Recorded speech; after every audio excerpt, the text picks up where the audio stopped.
One of my favorite YouTubers of all time is the PeanutButterGamer, and one of the things he's known best for is Zelda month every November, starting in like, what, 2011, 2012, one of those years. But anyways, this year he is not doing Zelda month, and I understand why. I mean, after 5-6 months of Zelda month, he needs to just let those creative juices get flowing, just think up new ideas for video and doing Mario month. So, I am gonna attempt to take up the torch and do my own Zelda month videos. So, what's this video gonna be? Well, you probably already know since you clicked the thumbnail and saw the title, but I'm gonna say it here in the video anyways. One of my favorite videos that PeanutButterGamer has ever done is probably his top 10 Zelda bosses. I don't know why, it's just a really cool video, and it's just one of my favorites that he's done. Onyx is a really bad guy, and he's really tall. So the top 10 Zelda bosses, let's go!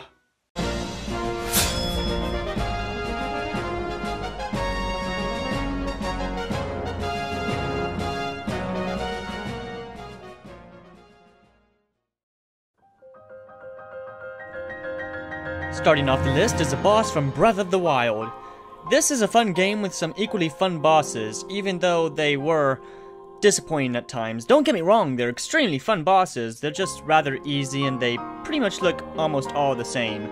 But if I did choose one, then it would most likely be Water Blight Ganon, which is just, in my opinion, just a really cool boss, for a couple of reasons. One, its weapon looks awesome. I mean, seriously, it's a giant glowing blue spear, who wouldn't want that? And secondly, the second phase is pretty hard compared to the other three bosses, except maybe Thunderblight Ganon. Curse Thunderblight Ganon and everything he stands for. He is the absolute worst boss I've ever had to face. He is so flippin' difficult. Anyways, lastly, it has the most unique head of them all. And I bet you're wondering exactly how is that relevant? Because I say why not! That's why! But in the end, this is a really cool boss. Triforce Heroes was a fun game, both in design and in concept when it first came out. Even though most bosses are difficult to defeat if you can't communicate with your teammates, which is what I always feel happened with me. My teammates were always, literally, the worst to communicate with. However, the boss that was the most fun for me in this game was Margoma. We've seen a lot of incarnations of Goma throughout the Zelda franchise, but this is probably one of my favorites because it's basically an eye controlling 3 robotic steel spiky wheels of death. That's probably cool. Also, the tower mechanic really works well here. Some bosses in Spirit Tracks are flat out easy. Some are weird. Some are bosses that I like but didn't put on this list because I didn't want to copy PBG. That isn't what happened. I swear. Then there's the boss that's just a giant fun minecart ride, and you can shoot an arrow in his knee, or anywhere else for that matter. And there's a giant stone golem, made of lava and rock. And that, in a nutshell, is why I like Kragma. Thank you everyone, and good night. Much like Goma, Gleeok has many incarnations, starting in the original Legend of Zelda, then going into Oracle of Seasons, but the version I'm talking about is the one from Phantom Hourglass. Other than having masks that just look flat out awesome on them, the way you beat them is pretty unique. Use the grapple hook that you find in the dungeon to knock their balls of pure energy back at them and break their masks. How a grapple hook can make balls of pure energy bounce right off it, I have no idea, but okay. Gleeok isn't the hardest boss in the game, but the idea of fighting a masked Hydra with nothing but a sword and a grappling hook is actually pretty appealing to me. Let me just get this out of the way real quickly. I'm a sucker for final bosses in video games. And the Legend of Zelda series has its fair share of awesome final bosses. So which one did I put on this list? Majora's Wrath? No. Ganon from Wind Waker? That's a really awesome one, but no. Ganon from Ocarina of Time? You're probably gonna hate me and unsubscribe, but nah, that's actually not one of my favorite at all. It's Linebeck from Phantom Hourglass. This fight is, in my opinion, just pure epicness. You go to defeat Bellum in the temple, only to have an ocean battle with the ghost ship, which is arguably awesome in itself. Then finally going to the shipwreck remains where Bellum possesses Linebeck and turns him into a giant, intimidating, flippin' warrior. The music that plays in the background during this fight is a darker version of Linebeck's theme, and it is just downright awesome. Cinematically, this is an awesome fight, but like Gleeok, it's not really that hard. Even so, this fight will always hold a special place in my heart. Because you get to freeze time! And do spin attacks!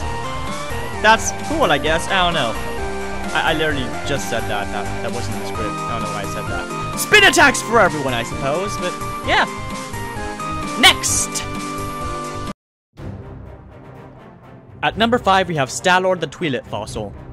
I could talk about how fun this guy is and how using the spinner to defeat him is a really cool and unique way to execute a Zelda boss fight. But I believe all of my points were made by a bunch of other YouTubers who had this guy on their own Zelda Bosses list, most notably Screw Attack and PeanutButterGamer. So, instead of saying all the exact same things, I'm just gonna leave you with this. Surfing on this sand here, surfing in a circle. I'm surfing in a circle, still surfing in a circle. Stallblind the Master Thief from A Link Between Worlds. First off, he isn't just a Zelda boss, he's an actual boss. Like, the boss of a business. In which case the business is stealing from people. It's kinda a rough business to be in right now. But other than that, you get to hide on his shield, and when he tries to find you, you literally stab him in the back. That's one of the most fun parts of the boss fight for me. Then he gets smart and throws away the shield, and then his head flies off? Okay then. Surprisingly, it's not the head you have to defeat, but the actual body, which is weird to me, because almost every other Zelda boss works usually the other way around and you have to defeat the head. Maybe I'm reading too much into this. Probably. Majora's Mask is a fun game. The one thing about it though is that it has two bosses that have name pronunciation issues. The first one being Georg, which I'm pretty sure is supposed to be like that, and Goat. For the sake of simplicity, I'm calling him Goat instead of God, so Goat. You're fighting a giant mechanical monster while racing around as a spiky rock version of Sonic the Hedgehog. What more is to say? This boss is awesome because unlike other Zelda bosses, you have to just go in fast and catch up with him. That's it. Even though it's simple, it's incredibly fun to do.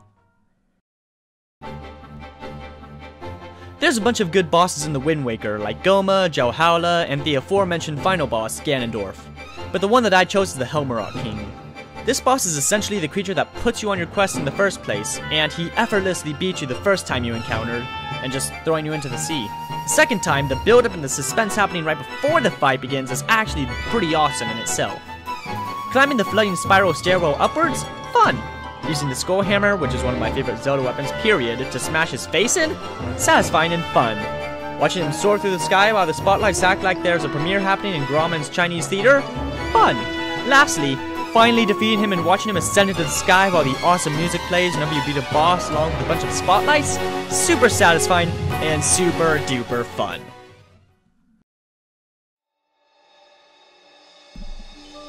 Last, but certainly not least, since he's at the #1 position, is the ancient automaton Koloktos.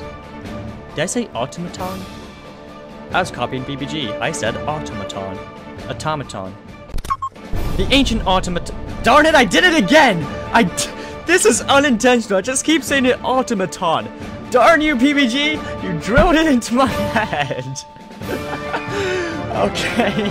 The ancient automaton Koloktos. Pretty much a giant machine modeled after George Washington that wants to kill you. First, he is one of those few smart bosses to cover his obvious weak spot. So far, he has the looks and the brains of Washington, but it's his second phase where the real fun begins.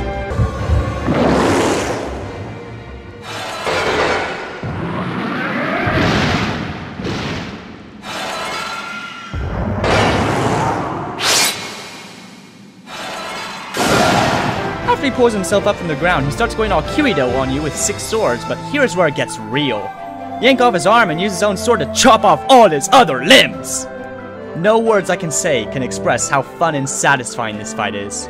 So, I'll just insert PBG's maniacal laughter.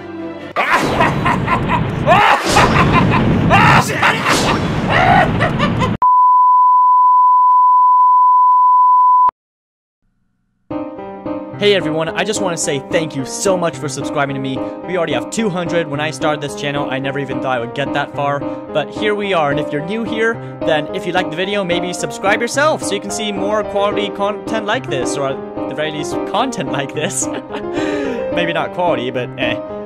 All joking aside, again, thank you so much. I really appreciate your support, and I hope I can make more videos like this to come. I'm sorry I haven't uploaded in a while, but just school and work had caught up with me. But anyways, yeah, leave a comment, subscribe, and if you want to look me up at Facebook and Twitter, then I'm leaving the links down in the description, but I'll also put them up here on the screen. Admittedly, I use Twitter more, so if you want to just talk with me, then just send me a tweet or message me. I'm happy to talk with anyone anytime.